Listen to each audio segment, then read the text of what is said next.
Okay, calm evening today. Not bad. Let us get started, I guess. Don't want to keep you waiting. So, welcome back to another meditation talk, something we do every Saturday. Streaming on Second Life, Discord, and Instagram. And today we're going to talk about meditation myths. Got some new people in the international group, so I thought, well, maybe we can do some things that are easy to understand and just let us go through some myths about meditation and get that out of the way. So for those that want to try meditation for the first time, that they know what it actually is, what they're going to do, and it's not so difficult. And that's actually the first thing we're going to talk about, the first myth right away. I have 7 for you. There are more, but let's go for 7 first. The rest will come in the coming weeks, maybe, who knows. The first myth is meditation is difficult. And, well, that's something you do yourself. It also depends on the teacher.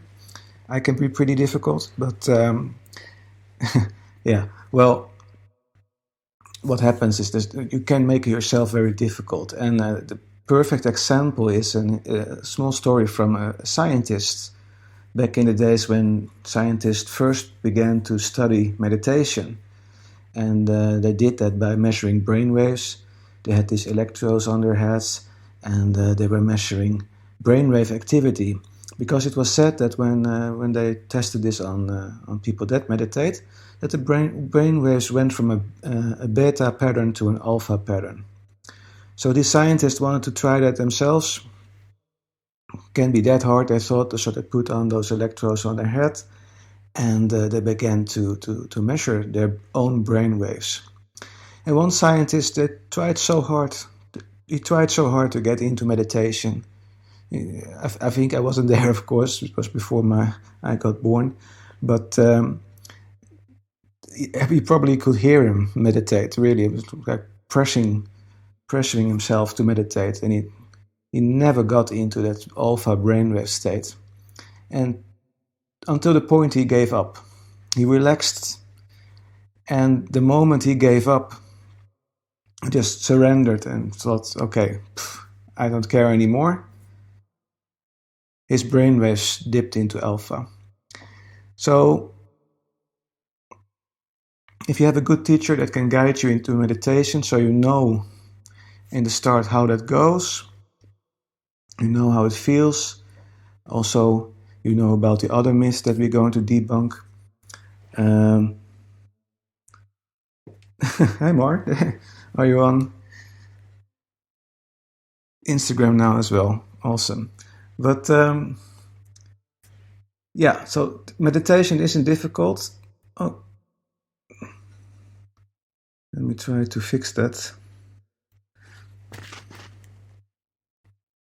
There we go. I'm back again. Pressing too many buttons on Instagram right now. So, hello, everybody's coming in a little bit late. Please stay. We're talking about meditation myths, and then we go to do a very easy beginner's meditation. Okay. So, yeah, meditation, it's as difficult as you yourself will make it. But if you have a good teacher, once you get to know how it is to get into a meditative state, it's actually pretty easy. And you don't have to make many difficult moves for it either. So it's not that difficult. Myth 2. You have to quiet your mind in order to have a successful meditation. Now, please don't do that. Many people try to remove their thoughts. I shouldn't think, especially that myth is very popular about thoughts, having no thoughts. But if we would measure your brain waves, and we measure no thoughts, but would maybe say almost no brain activity, many doctors begin to get worried about if you're still alive. So please don't do that. Having thoughts is natural.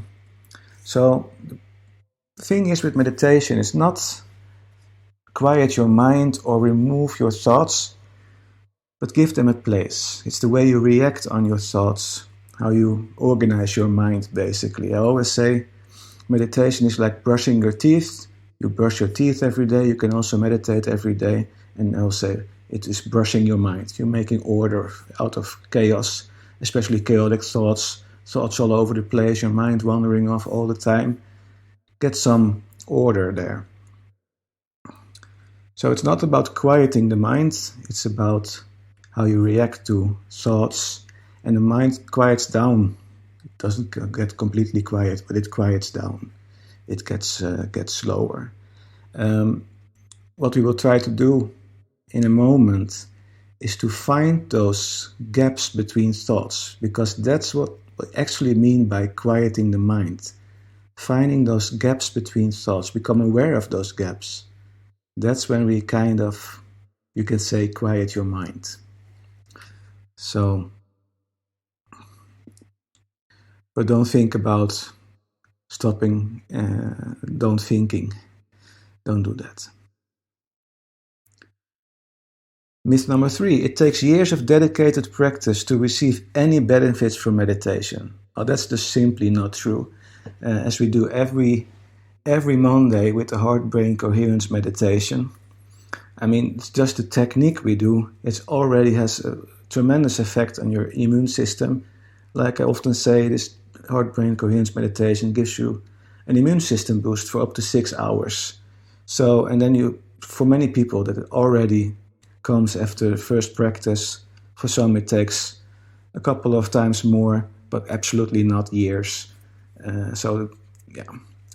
Of course, when you want to go into deeper meditations, if you want to go and explore out-of-body experiences, astral traveling, I don't know what you want to do, of course, that takes more practice. Yeah, that takes more practice.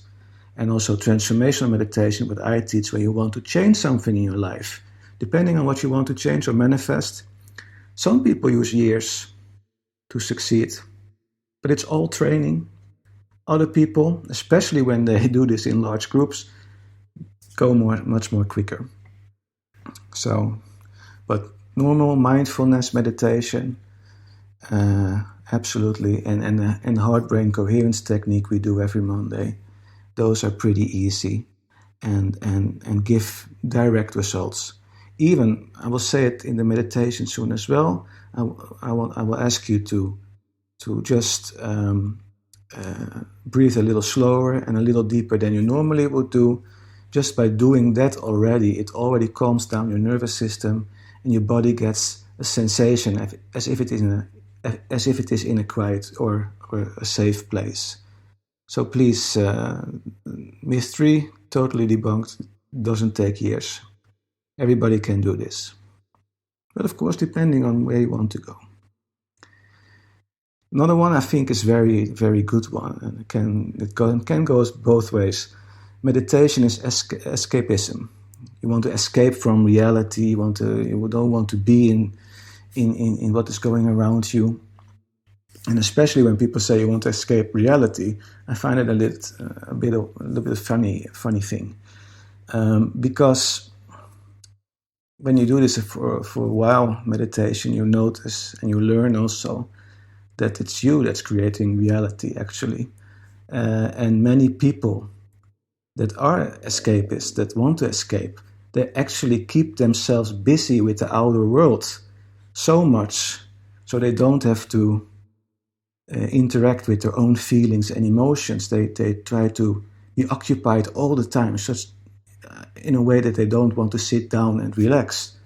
And I've had people in a meditation group that are so busy with their minds, so escaping themselves. They want to go away from themselves. They want to be entertained all the time. They want to do things just to not sit down, because the moment they sit down and quiet their bodies and slow and lower the pace of their thoughts, those feelings and emotions come up that they don't want to have. But feelings and emotions are a part of your reality. So it's actually, I think it's the other way around. It's not, if you don't meditate, you're actually escaping reality. If you're not giving yourself the chance to calm down, sit down, relax, and process process your life, process reality. So it's not to escape, it's actually just a way of processing reality and being a part of reality, because yourself, your thoughts, your feelings are part of your reality, part of your experience. And being occupied all the time with other things than yourself, your meditation practice, is actually more escaping than what you otherwise would do. Number 5, I don't have enough time to meditate. And well, I can understand that. But again, a heart-brain coherence meditation that we do. First time it takes 20 minutes, but you don't need more than 10 minutes. And if you can brush your teeth every day, you can also take 5 minutes of your day and meditate. And actually, if you meditate, you will find out that you have more time on your hands, because you're getting your life so structured, you're getting your thoughts so structured. And also you begin, if you get a little bit more advanced meditations, you begin to sense that flow of the universe, that feeling that you're in a flow with life. You will notice things just coming to you, and you have just more time on your hands to do other things. So, and also your perspective on time and stress changes completely. So even if you think you don't have time now, if you start with 5 minutes a day, 10 minutes a day, a little bit better, you will notice after a while that it's becoming part of my daily routine. And after a while, you also notice that things flow much better, and I have more time and I feel I have more time than I usually had. One that I'm living in Norway, one that I often hear in Norway is meditation is a spiritual or religious practice.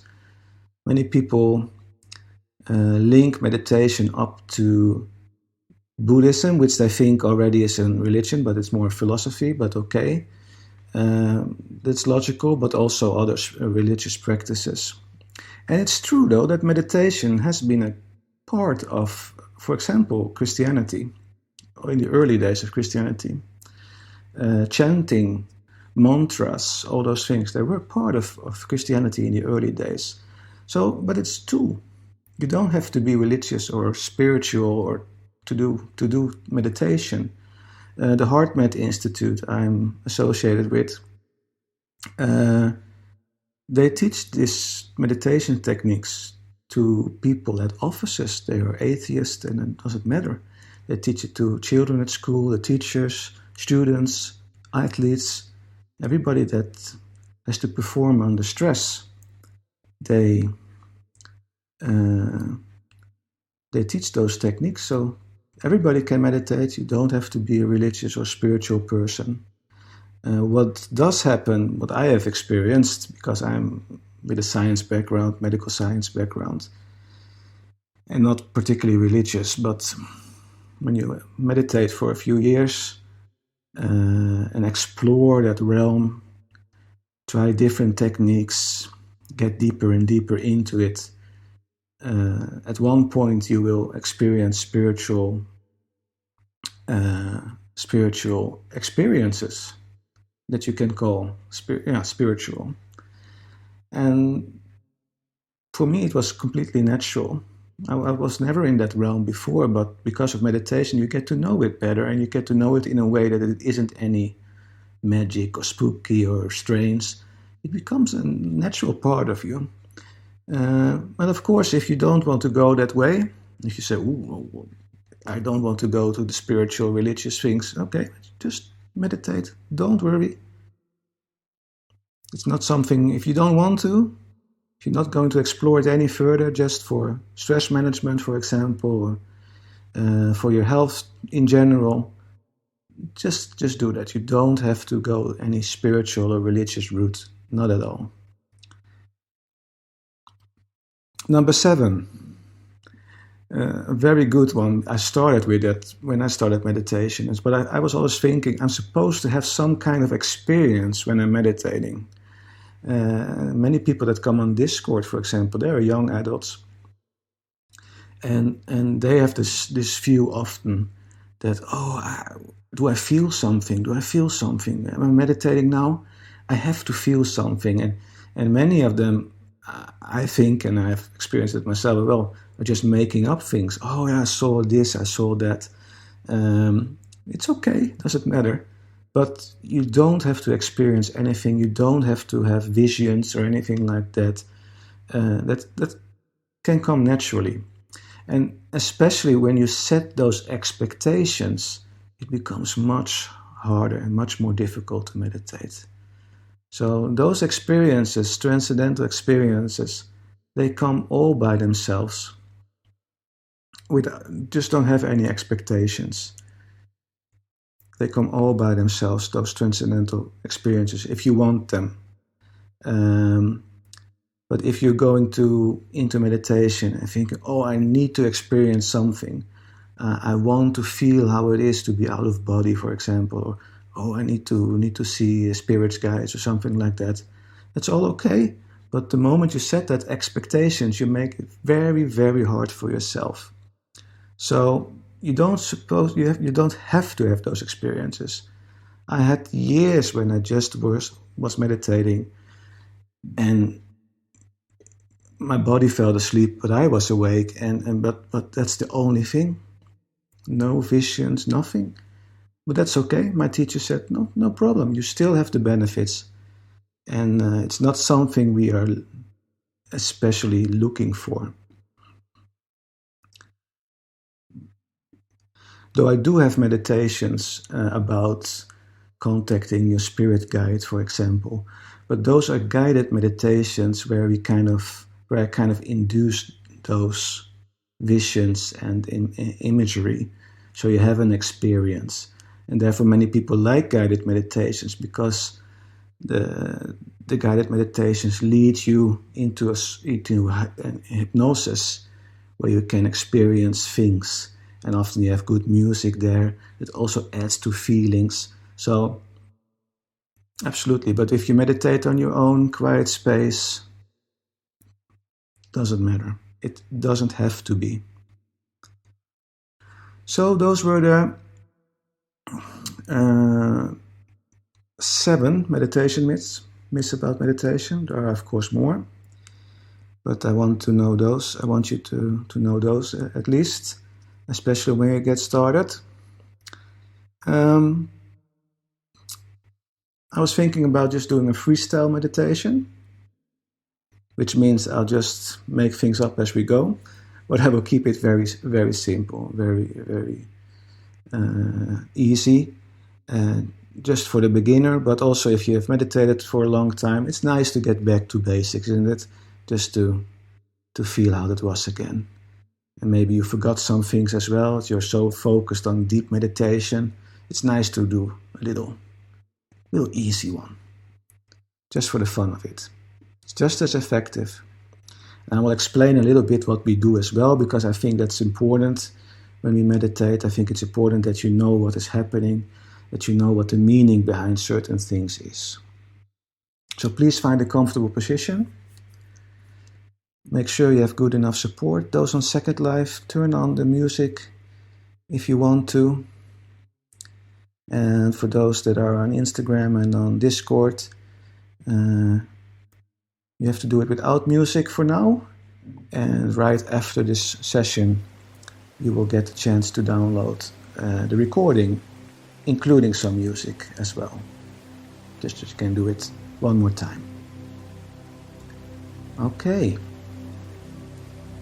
So I hope you found your position.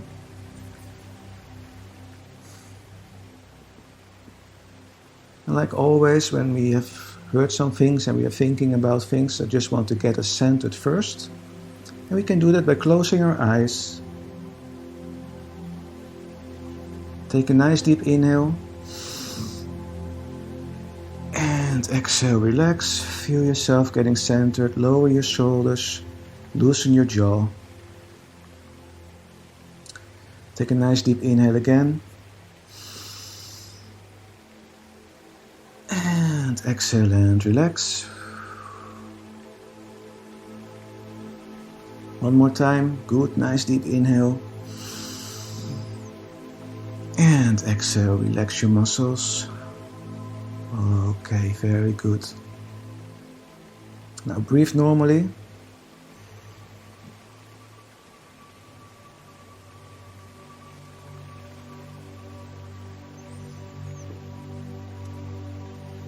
And I want you to notice where you feel your breath the most.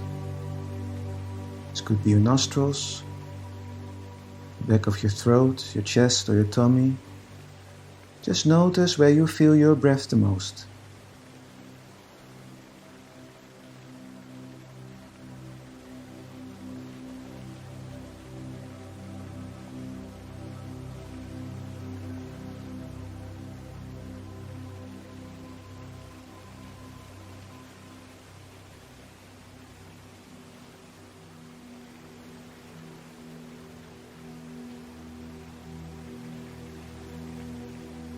Put your attention on that spot, right there where you feel your breath the most. Now I want you to breathe a little slower and a little deeper than you normally would do. Doesn't have to be much, just a little slower, a little deeper.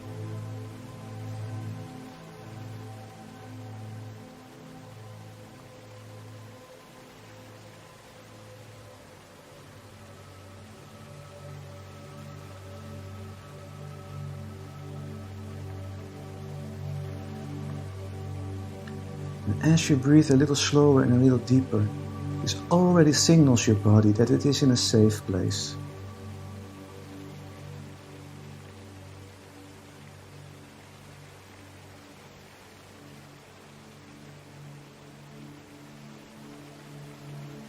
Now, this meditation, we are just going to follow our breath and hold our breath as the anchor.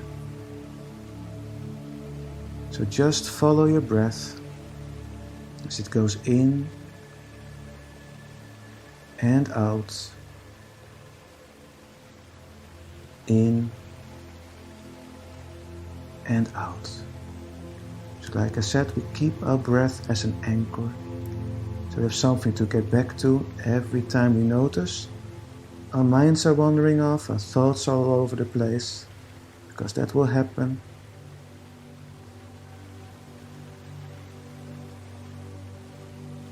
Because as we breathe in and out and we follow our breath, at one point thoughts will come up.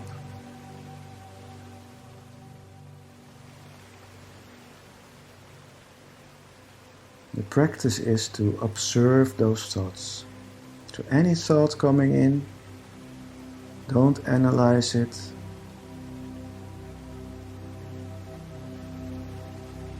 Just see it as a thought.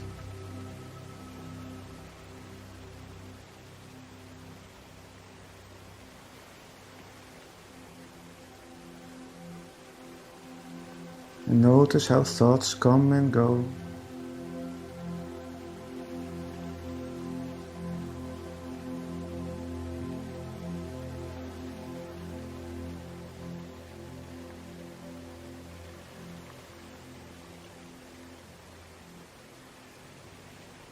Just notice that the moment you are engaging with a thought, that's the moment you want to notice, because then you want to back off and gently and without judgment get back to your breath and take it from there again.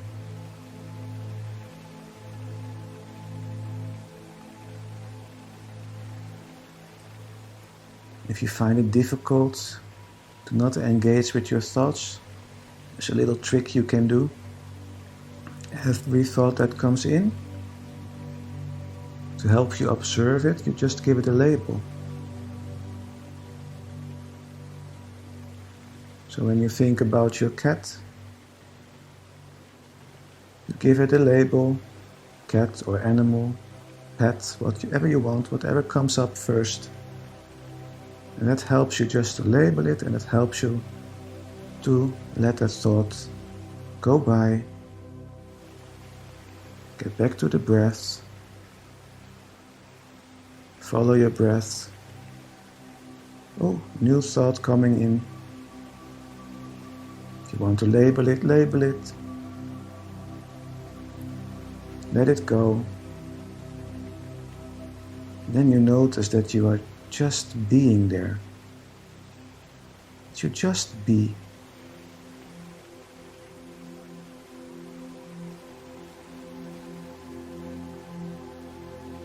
So this takes practice, and it can be a little difficult in the start, but keep practicing.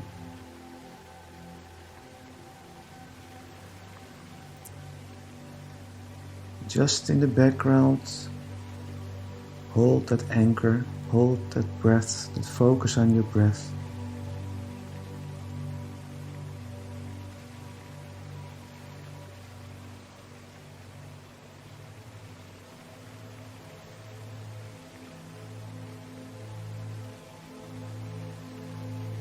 After a while, you might notice that the thoughts are slowing down, that there are some gaps between thoughts.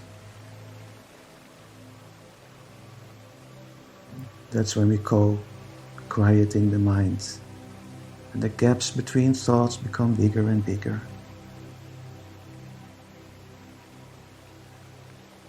And then you can focus on those gaps.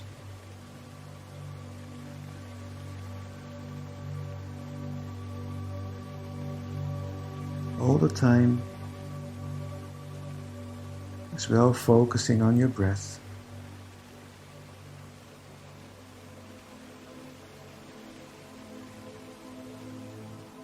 It's the breath that keeps us in now, in the present moment. It anchors us there.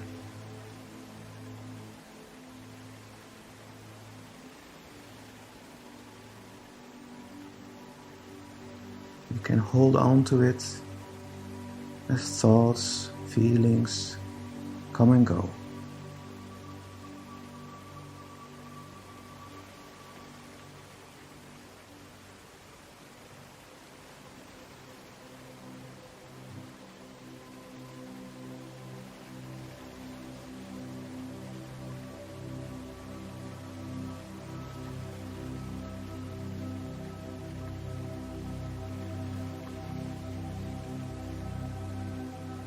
If you notice you're getting too much into your thoughts again, you feel your mind is starting to wander off, you either label those thoughts to help you let them pass by, or you just focus a little bit more back to your breath.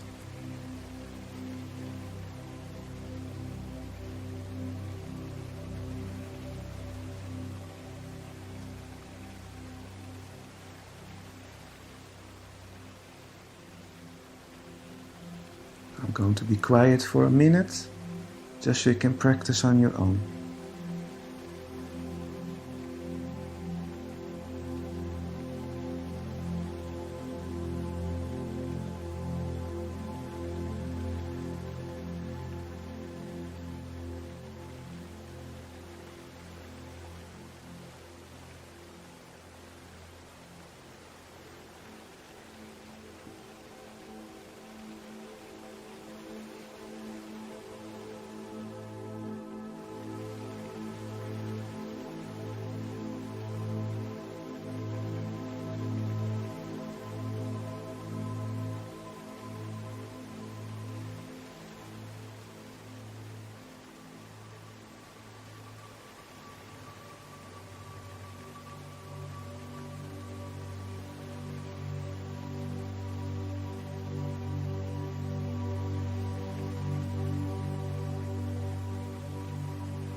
Okay.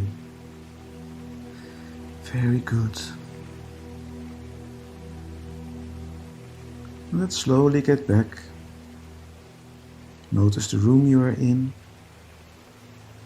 And notice any sounds in the room. Take a nice deep inhale and exhale. As you do that, wiggle your body back and forth from side to side. And wiggle with your fingers and toes. And open your eyes when you are ready.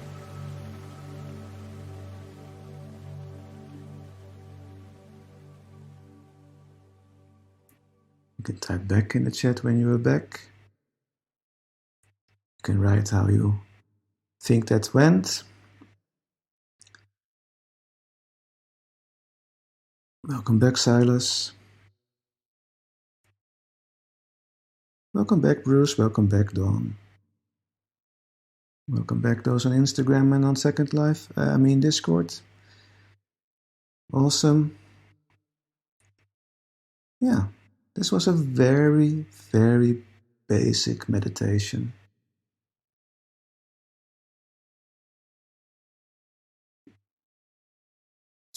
Dawn says it went so-so, my cat kept knocking his head against my arm. He wanted attention, yeah. One of the things with meditation is try to find a quiet place. And those that have followed me know that sometimes my cat also makes a lot of noise. But when we start the meditation, he often calms down. And like Dawn says, well, he woke up as soon as I started the meditation. Cats noticed the difference in the energy in the room.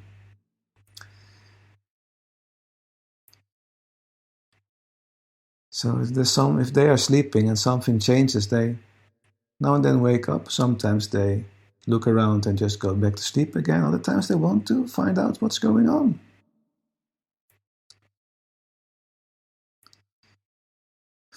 Yeah. Interesting animals they are. Okay. So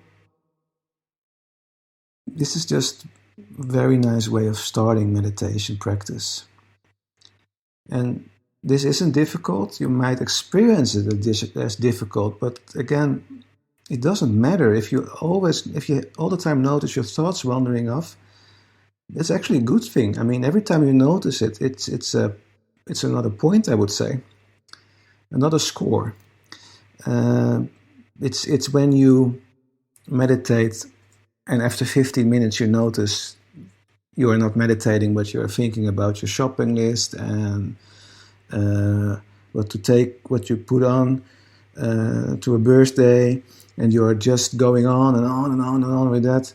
If you all the time didn't notice that you are meditating and need to get back to your breath, then it's getting difficult. But the practice is hold that breath, not hold your breath, but hold that anchor that the breath is, and have that, hold on to that. It gets in the background when a thought comes, of course, but when you get the chance to let that thought go, you get back to your breath again, over and over again. And like I said with the mist as well, and in this meditation, after a while you notice those gaps between thoughts. That's where that's what we call quieting the mind, and it gets more order in our mind and our brain. And when you master that, you can go on to the little bit more advanced meditations, get deeper and deeper, and I'm sure you're going to like it. It's such a nice thing to do, and you will notice it in everyday life. And other people will notice it as well, a change in you.